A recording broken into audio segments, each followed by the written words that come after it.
Halo, selamat pagi. Semoga tetap semangat ya mengikuti kegiatan PJJ.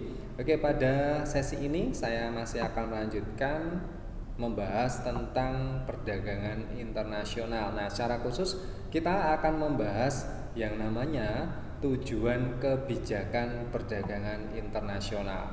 Di materi sebelumnya kita sudah belajar tentang kebijakan perdagangan internasional. Ada dua ya teman-teman, masih ingat nggak? Yang pertama ada kebijakan perdagangan internasional yang bebas, dan yang kedua adalah yang protek atau membatasi. Nah, saya yakin setiap negara itu akan dihadapkan dengan dua pilihan itu. Mau mengikuti yang kebijakan perdagangan bebas atau mau yang ada kebijakan proteksi atau proteksionis begitu ya, membatasi diri terhadap perdagangan internasional. Nah, negara kita mau milih yang mana? Ya, ada dua pilihan itu ya teman-teman yang jelas. Nah, sebenarnya tujuan dari kedua kebijakan tersebut adalah sama, yaitu melindungi kepentingan masyarakat yang ada di dalamnya. Supaya apa? Supaya produksi di dalam negeri itu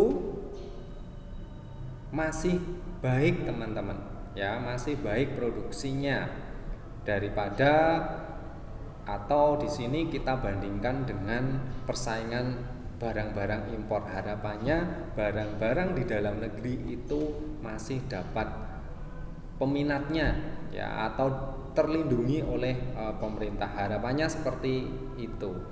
Nah, lalu tujuan lain yang namanya kebijakan perdagangan internasional itu apa? Ya, yang pertama adalah tentunya dengan kebijakan tersebut pemerintah itu bisa mengendalikan yang namanya ekspor dan impor. Oke ya, jadi ekspor dan impor itu bisa dikendalikan oleh pemerintah atau suatu negara.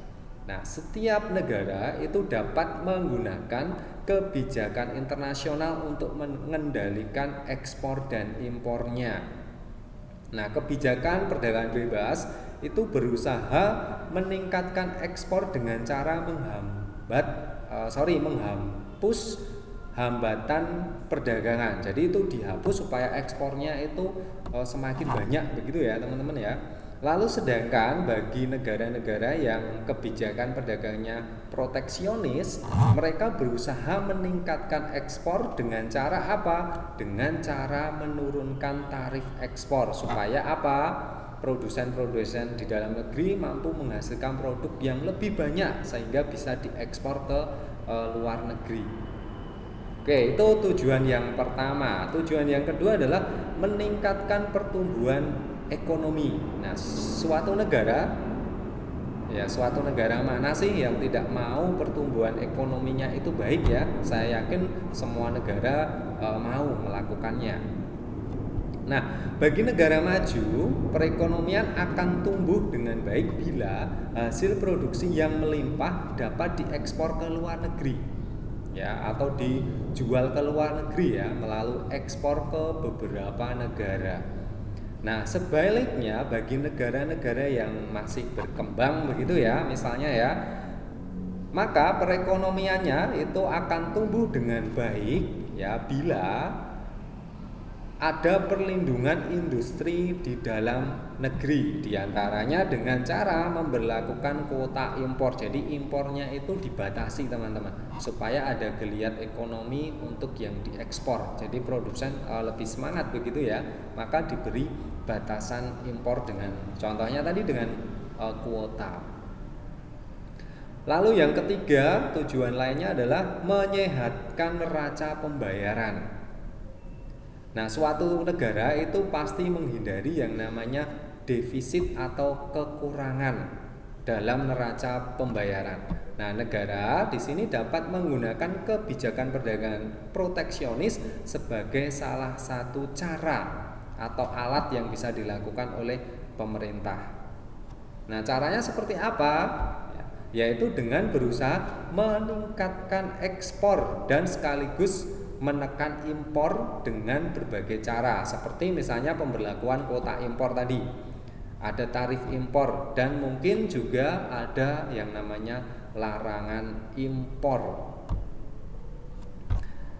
Yang keempat, yaitu melindungi industri atau sektor-sektor lain yang ada di dalam negeri. Nah, ini penting ya teman-teman ya, supaya produsen-produsen di dalam negeri itu tetap semangat, sekali lagi tetap semangat untuk menghasilkan produk-produknya. Nah, negara-negara dengan atau yang tingkat pembangunan ekonominya itu masih rendah dan masih belum kuat, itu cenderung akan menetapkan proteksi terhadap produk-produk serupa dari luar negeri atau impor tadi ya, supaya apa? Produsennya tadi terlindungi. Ya, khususnya di sini biasanya adalah sektor industri, teman-teman. Nah, kebijakan ini disebut kebijakan industri anak atau muda begitu ya, karena tujuannya adalah untuk melindungi industri-industri di dalam negeri yang baru atau yang baru muncul berdiri, begitulah kira-kira ya, dan sedang tumbuh dari persaingan barang-barang impor. Nah, bayangkan saja kalau suatu usaha itu baru dirintis, baru mulai, tiba-tiba banyak sekali barang-barang impor masuk, maka yang terjadi apa? Pabrik atau perusahaan tersebut pasti akan ya digeser oleh produk-produk luar negeri atau produk-produk impor. Maka di sini penting sekali kita melindungi industri-industri khusus ya, seperti itu. Oke, lalu berikutnya yang kelima itu mengurangi defisit saldo neraca perdagangan. Nah, banyak negara berkembang itu mengalami defisit, teman-teman, di dalam saldo neraca perdagangannya. Karena apa? Sangat tergantung dengan produk-produk impor. Jadi impornya lebih banyak daripada ekspor, maka yang terjadi adalah defisit. Kalau surplus kebalikannya ya, ekspornya lebih banyak daripada defisitnya.